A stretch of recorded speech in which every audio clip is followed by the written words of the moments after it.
الم نشرح لك صدرك ووضعنا عنك وزرك الذي انقض ظهرك ورفعنا لك ذکرك، کیا ہم نے آپ کے لیے آپ کے سینے کو کھول نہیں دیا، انشراح نہیں دے دیا آپ کو، اور آپ پر جو ایک بوجھ پڑا ہوا تھا وہ اٹھا نہیں لیا، الذي انقض ظهرك، جو آپ کی کمر کو دوہرے کیے دے رہا تھا، توڑے دے رہا تھا، ورفعنا لك ذکرك، اور ہم نے آپ کے ذکر کو بلند کر دیا، فإن مع العسر يسرا ان مع العسر يسرا، تو یقیناً مشکل کے ساتھ ہی آسانی ہے، یقیناً مشکل کے ساتھ ہی آسانی ہے، فإذا فرغت فانصب وإلى ربك فارغب، تو جب آپ فارغ ہو جائیں تو پھر یہ کہ خوب کمر کس لیجیے، محنت کیجیے اور اپنے رب کی طرف راغب ہو جائیے۔ یہ مشکلات القرآن میں سے ہے۔ عام طور پر سمجھتے ہیں لوگ کہ جو مشقتیں تھیں دعوت و تبلیغ میں، اور جو آپ کے اوپر جو لوگ فکرے چست کر رہے تھے اس کی وجہ سے آپ کو یہ رنج ہو رہا تھا، تو یہاں اصل میں یہ بات نہیں ہے، وہ بھی ہے اپنی جگہ پر، حقیقت میں بات کون سی ہے؟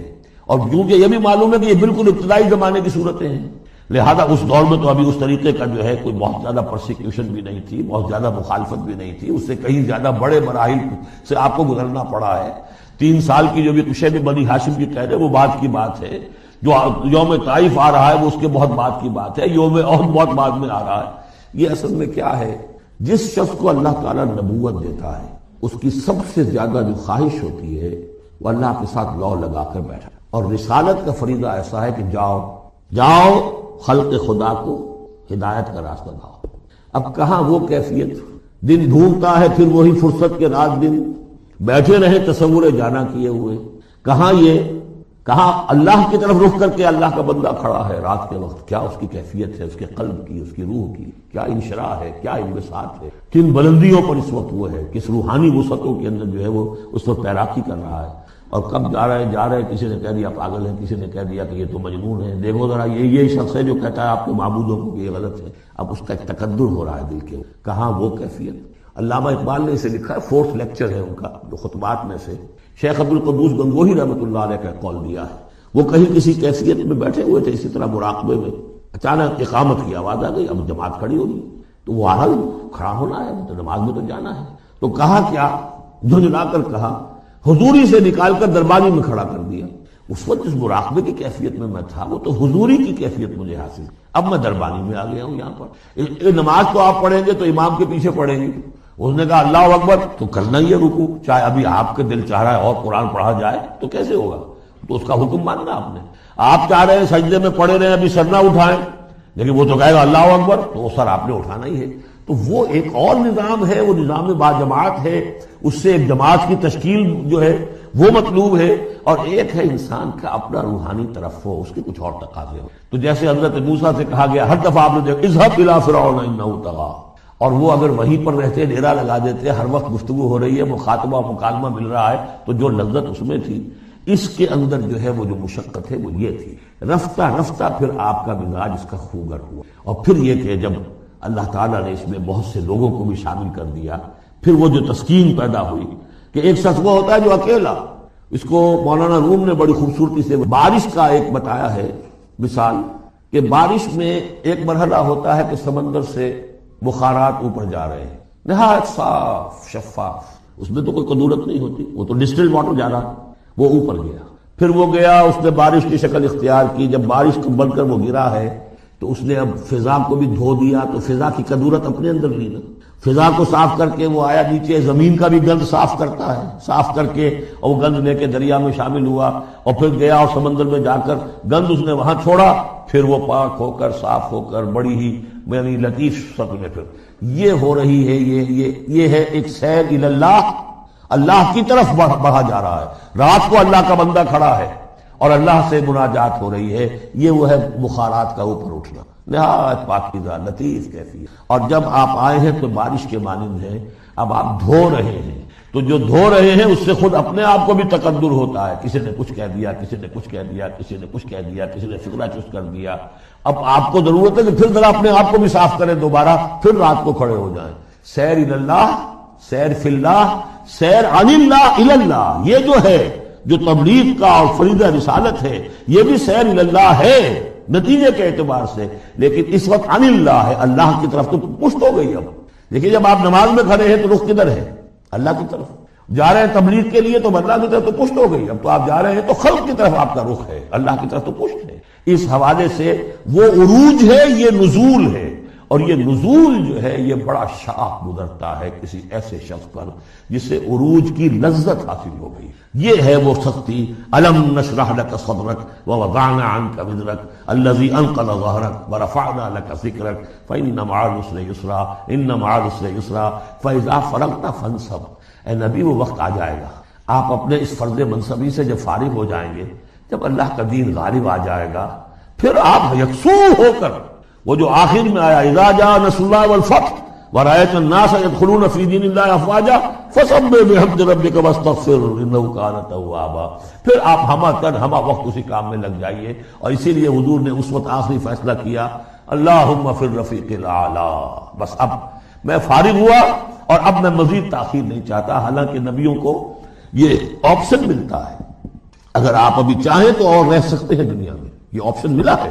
چنانچہ حضور نے اپنے مرض وفات میں جو خبر دی آ کر، جب آپ نے نماز پڑھائی ہے، بیماری میں ذرا سی کمی ہوئی تھی، باہر آپ آئے ہیں، حضرت ابوبکر نماز پڑھا رہے تھے، حضرت ابوبکر کے پاس جا کر آپ جو ہے بیٹھ گئے۔ اب حضرت ابوبکر جو ہے وہ اقتدا کر رہے ہیں حضور کی، اور پوری جماعت کر رہی ہے اقتدا حضرت ابوبکر کی۔ یہ نماز ہے، آخری باجماعت نماز۔ اس میں حضور نے فرمایا اللہ نے اپنے بندے کو ایک آپشن دی ہے، ایک اختیار دیا ہے، وہ چاہے تو، اب جو ایگزیکٹ الفاظ یاد نہیں ہے، نتیجہ اس کا یہی ہے کہ چاہے تو ابھی دنیا میں اور رہے، تو بندے نے اللہ کو قبول کر لیا۔ حضرت ابوبکر رو پڑے اور لوگ حیران ہوئے، رو کیوں رہے ہیں، یہ تو کوئی بات ایسی ہے نہیں۔ ان کے سمجھ میں آ گیا تھا کہ آپ نے اپنے انتقال کی خبر کر ہمیں دی۔ تو یہ فیصلہ اللہم فی الرفیق الاعلی، یہ جو شاخ گزر رہا تھا نا، یہ دنیا کے اندر معاملہ دعوت و تبلیغ، یہ اس روحانی جو ربط ہوتا ہے اللہ کے ساتھ، اس کے اعتبار سے اس میں رکھنا پڑتا ہے، کہاں وہ کیفیت کہاں یہ کیفیت۔ اور اس کی وجہ سے جلدی آپ نے فرمائی، میں سمجھتا ہوں کہ اگر ابھی جو لوگ، یہ اتنا عظیم انقلاب برپا ہوا تھا عرب میں، اور جب رأیت الناس يدخلون فی دین اللہ افواجا، ان کی ابھی بڑی تربیت کی ضرورت تھی۔ یہ تربیت کے مراحل ابھی ان کے پورے نہیں ہوئے تھے۔ یہ تو صرف مکے اور مدینے کے لوگ تھے جو آپ کی تربیت سے اس طریقے سے بہرہ اندوز ہوئے اور ان مستفید ہوئے۔ یہ جو پورا عرب جو ہے ایمان لے آیا، اور ان کو تو آپ کی تربیت کا ابھی وقت نہیں ملا۔ بہرحال جب یہ کام ہو چکے گا اے محمد، تو بس پھر آپ ہمہ وقت اللہ کی طرف متوجہ ہو جائیے۔ صدق اللہ العظیم۔ آج جو مجھے موضوع دیا گیا ہے، اس کے لیے میں نے سورہ اعراف کی آیت نمبر 157 کا آخری ٹکڑا جو ہے وہ آپ کو سنایا ہے۔ اس کا ایک پس منظر ہے، وہ جان لیجیے۔ آپ کو معلوم ہے کہ جب حضرت موسیٰ بنی اسرائیل کو لے کر مصر سے نکلے ہیں، اس کے بعد مرحلہ آیا کہ اللہ تعالیٰ نے حضرت موسیٰ کو کوہ طور پر طلب فرمایا تورات عطا کرنے کے لیے۔ ان کی غیر حاضری میں ایک فتنہ کھڑا ہوا، اور کچھ لوگوں نے ایک بچڑا بنا کر اس کی پرستش شروع کر دی بنی اسرائیل میں، سامری کا بنایا ہوا بچڑا۔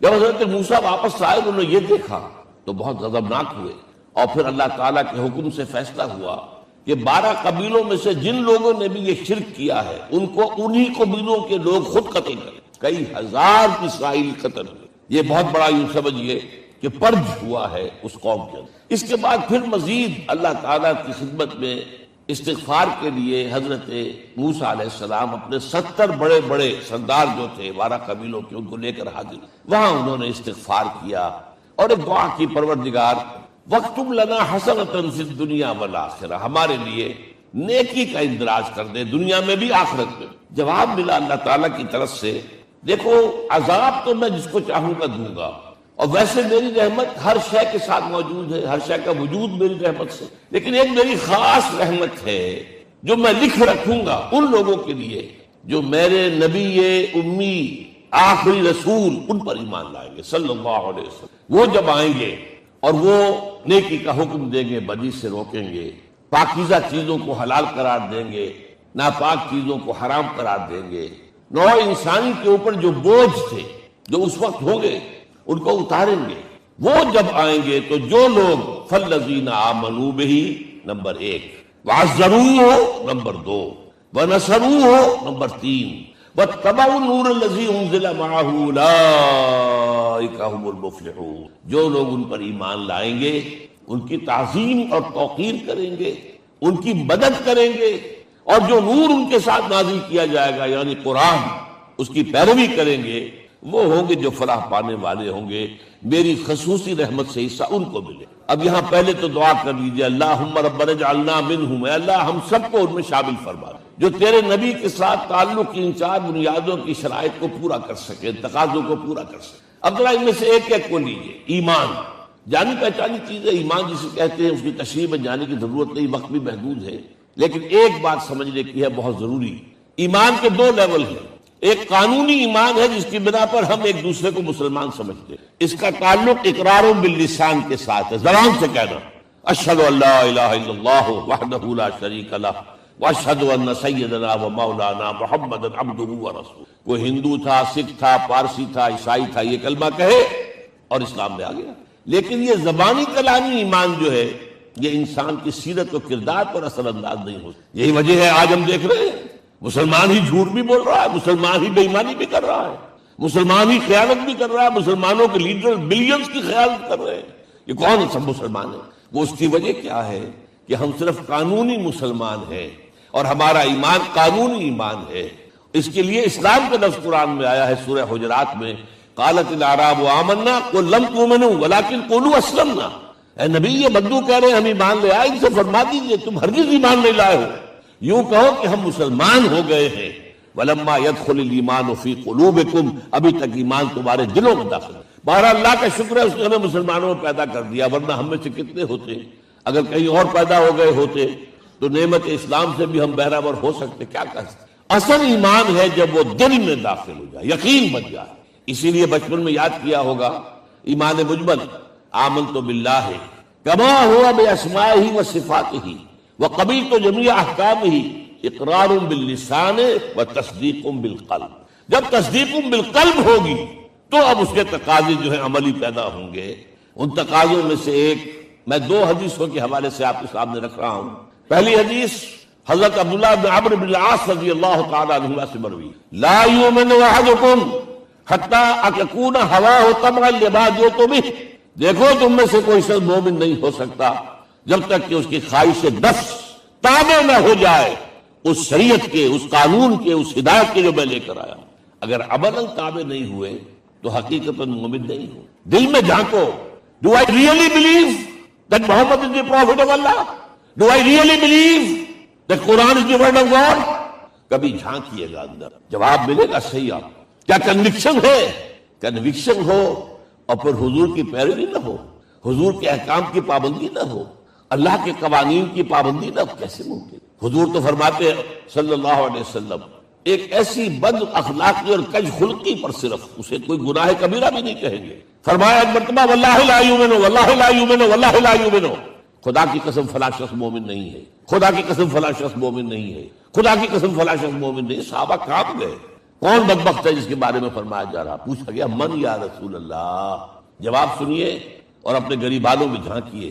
وہ شخص الذی لا یامن جارہ بوائقہ، وہ شخص جس کی شرارتوں کی وجہ سے اس کا پڑوسی چین میں نہیں ہے، امن میں نہیں ہے، وہ مومن نہیں ہے، خدا کی قسم نہیں ہے، خدا کی قسم نہیں ہے۔ کیسے علیحدہ کر لیں گے اس ایمان کو اعمال سے اور ایمان کو اخلاق سے؟ آگے چلیے، وہ جو حدیث حضرت ابو ہریرہ سے، اور یہ متفق علیہ، صرف بخاری کی نہیں ہے، بخاری جمع مسلم، لا یؤمن احدکم حتی اکون احب الیہ من والدہ وولدہ والناس اجمعین۔ تم میں سے کوئی شخص مومن نہیں ہو سکتا جب تک کہ میں اسے محبوب تر نہ ہو جاؤں، اپنے باپ سے بھی، اپنے بیٹے سے بھی، اور تمام انسانوں سے۔ جھانک لیجئے دل میں صورتحال یہ ہے یا نہیں ہے۔ کیوں محبوب ہو جائیں؟ اس لیے کہ آپ کے ذریعے ہدایت ملی، آپ کے ذریعے ہم اللہ سے جڑے ہیں، اور آپ کو معلوم ہے دنیا میں کوئی شاہ ہدایت نہیں، نعمت نہیں ہے جب تک کہ نعمت ہدایت نہ ہو۔ اگر صحت اچھی ہے، ہدایت نہیں ہے تو بدمعاشیاں کریں گے، کیا کریں گے؟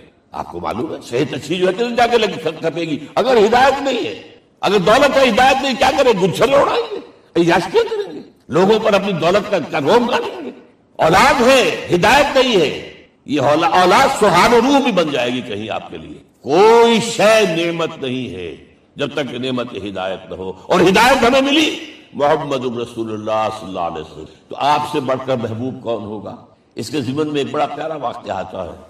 حضرت عمر سے پوچھتے ہیں حضور ایک مرتبہ، عمر تمہیں مجھ سے کتنی محبت ہے؟ اندازہ کیجئے کہ کس قدر اپنائیت کسی سے ہوتی ہے تب یہ سوال ہوتا ہے، عمر تمہیں مجھ سے کتنی محبت؟ عرض کیا حضور مجھے آپ دنیا کے ہر انسان سے زیادہ محبوب ہے. فرمایا اور اپنی جان سے ذرا سا توقف کیا، دل میں جھانکا، ہاں حضور اب میں یہ بھی کہتا ہوں کہ میری جان سے بھی زیادہ عزیز ہے.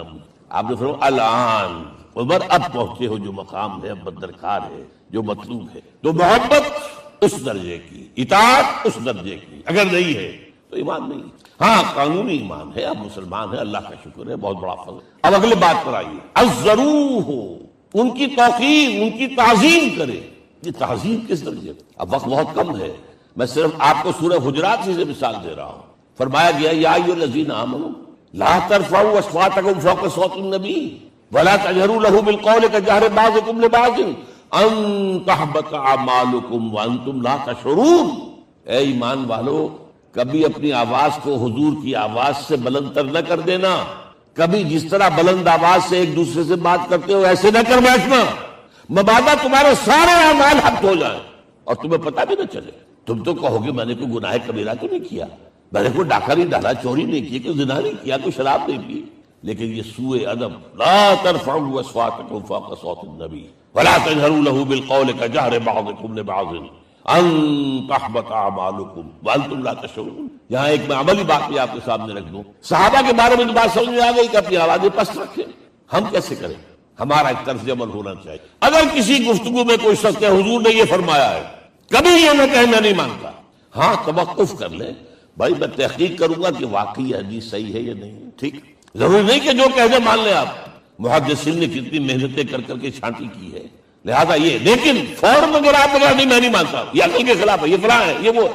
یہ ہے کہ جو آپ سوء ادب کے مرتکب ہو رہے ہیں نبی اکرم صلی اللہ علیہ وسلم کی بارگاہ. ہاں توقف کریں، غور کریں، تحقیق کریں، معلوم ہو کہ یہ حدیث پختہ نہیں ہے، مستند نہیں ہے، پھر دوسری بات. اور یہ جان لیجئے ہمارا جو معاشرہ ہے اس کا ایک قانونی جو ہے احاطہ ہے. یہ بھی سورہ حجرات کی پہلی آیت ہے، یا ایھا الذین آمنوا لا تقدموا بین یدی اللہ ورسولہ. اللہ اور اس کے رسول کے احکام کا دائرہ ہے، اس کے اندر اندر رہو، باہر نہیں نکل سکتے. لیکن اس دائرے کے اندر ایک مرکزی شخصیت جس کی دل آویزی، جس کا حسن سلوک، جس کا حسن کردار، جس کا حسن اخلاق مرکز بن جائے، تمام لوگوں کی جذباتی محبت کا مرکز بن جائے. اگر یہ نہیں ہوگا تو معاشرہ مضبوط نہیں ہوگا. بحث قانون اور دستور پر معاشرہ مضبوط نہیں ہوتا. کسی شخصیت، اب آپ کو معلوم ہے آخر ہندوستان کے معاشرے میں گاندھی کا ایک مقام ہے کہ نہیں ہے؟ آخر یہ سارا معاملہ چل رہا ہے اسی کے گرد کے نہیں؟ ماؤ زے تنگ کے معاملہ ہے کہ نہیں ہے؟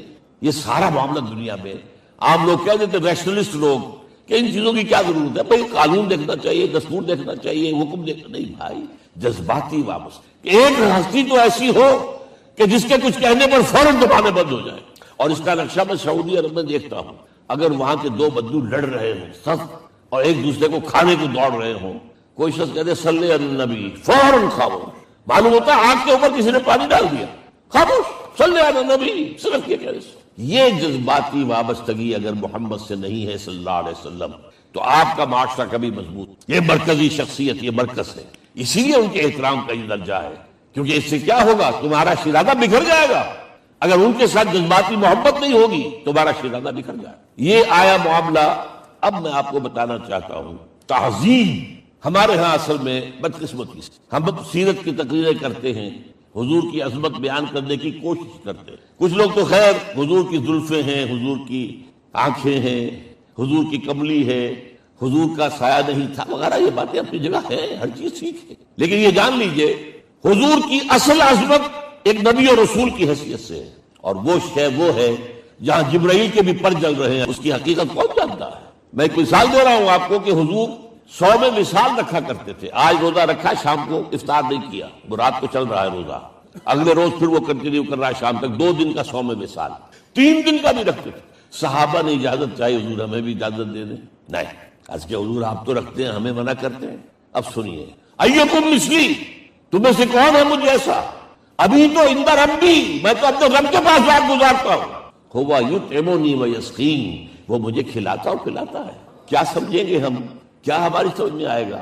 یہ معاملہ نبوت کے جو اسرار و رموز ہیں، ان کا جو مقام اور مرتبہ ہے، وہ کوئی نبی پہچان سکتا، غیر نبی تو پہچان ہی نہیں سکتا.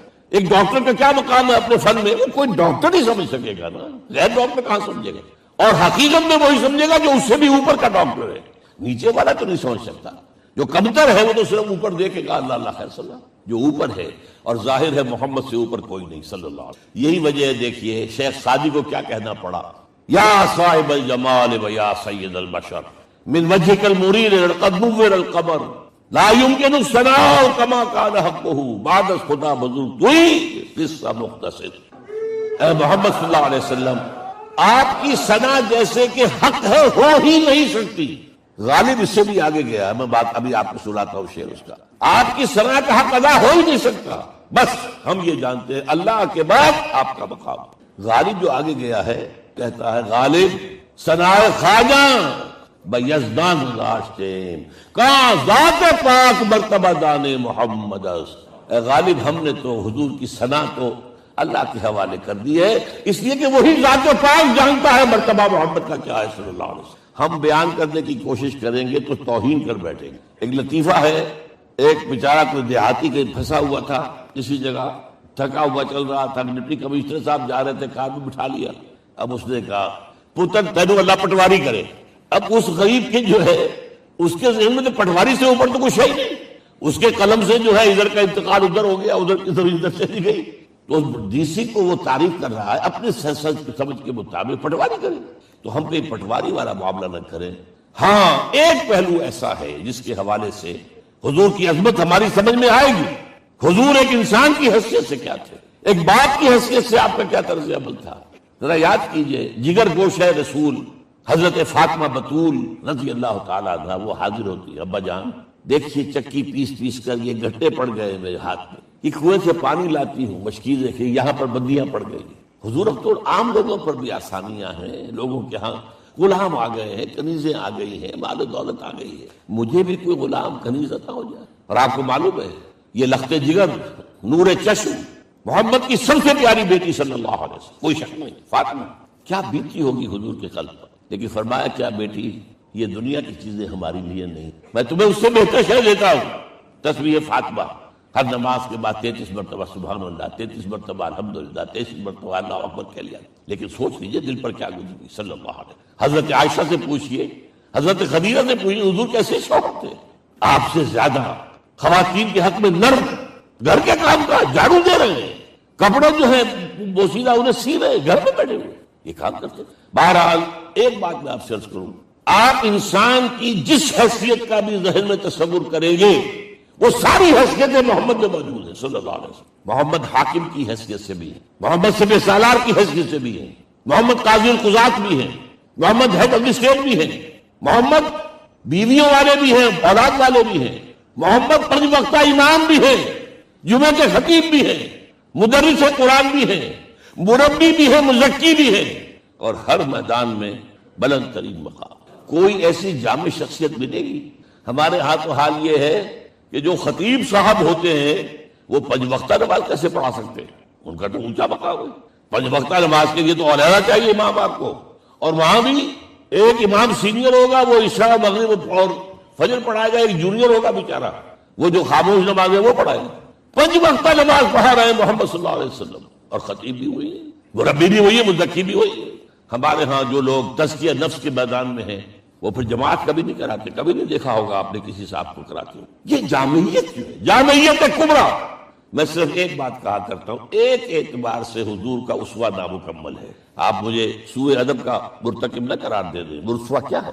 عورت کے لیے اس کی اپنی نسوانی زندگی کے لیے اسوہ آپ میں نہیں ہے، آخر نصف انسانیت ہے، اسے بھی اسوہ چاہیے۔ یہ ہے جس کی وجہ سے حضور نے شادیاں کی ہیں زیادہ۔ خواتین کے لیے اسوہ حضور کے ازواج مطہرات ہیں، اور ان میں سب سے بڑھ کر جو بالکل یوں سمجھیے کہ آغاز کے اندر نوجوانی میں آ گئی ہیں حضور کی خدمت میں، نہایت ذہین و فطین، انہوں نے پھر عورت کی زندگی کے لیے حضور کا جو طرز عمل تھا وہ انہوں نے بیان کیا۔ اس لیے سورہ احزاب کے اندر اس کا تذکرہ ہے، جہاں یہ آتا ہے لقد کان لکم فی رسول اللہ اسوۃ حسنہ، وہیں پر یا نساء النبی لستن کاحد من النساء، اے نبی کی بیویوں تم عام عورتوں کے مانند نہیں ہو، تمہیں تو اسوہ بننا ہے امت کے لیے۔ اب اس سے اگلا قدم میں بڑھا رہا ہوں آگے، اور اس کے ساتھ جڑ جائے گی تیسری بات کیا ہے؟ وَنَصَرُوهُ، اس کی مدد کریں صلی اللہ علیہ وسلم۔ پہلی بات تو یہ نوٹ کیجئے، حضور انتہائی غیور انسان تھے، انتہائی غیور۔ یہ کہا جاتا ہے کہ اگر حضور گھوڑے اس میں سوار ہوتے تھے اونٹ پر اور آپ کا کوڑا نیچے گر گیا تو آپ یہ کسی سے نہیں کہتے تھے کہ ذرا یہ میرا کوڑا مجھے پکڑا دینا، یہ بھی گوارا نہیں تھا. آپ اونٹ بٹھا کر نیچے اتر کر اپنا کوڑا خود اٹھاتے. کسی سے اپنے ذاتی کام کے لیے تو مدد مانگنا امکان ہی نہیں.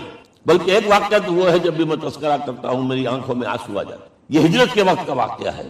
آپ کو معلوم ہے حضور نے تمام مسلمانوں کو مکے سے جانے کی اجازت دے دی، چلے جاؤ مدینے، چلے جاؤ مدینے.